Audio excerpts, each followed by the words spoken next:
அன்புமணியை பார்த்தாலே தனக்கு இரத்த அழுத்தம் ஏறுவதாக கூறியுள்ள தனது மூச்சிருக்கும் வரை பாமக தலைவராக தானே தொடர்வேன் எனவும் ஒருபோதும் அன்புமணிக்கு பதவி வழங்க மாட்டேன் எனவும் திட்டவட்டமாக தெரிவித்துள்ளார். இந்த தேர்தலுக்கு பின் வேணா நான் கொடுக்குறேன் அப்படின்னு சொன்னேன் தலைவர் பதவியை.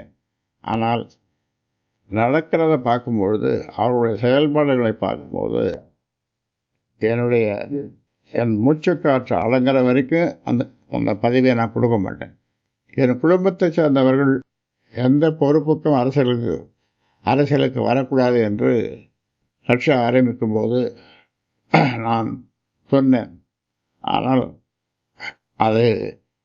அதை காப்பாற்ற முடியவில்லை.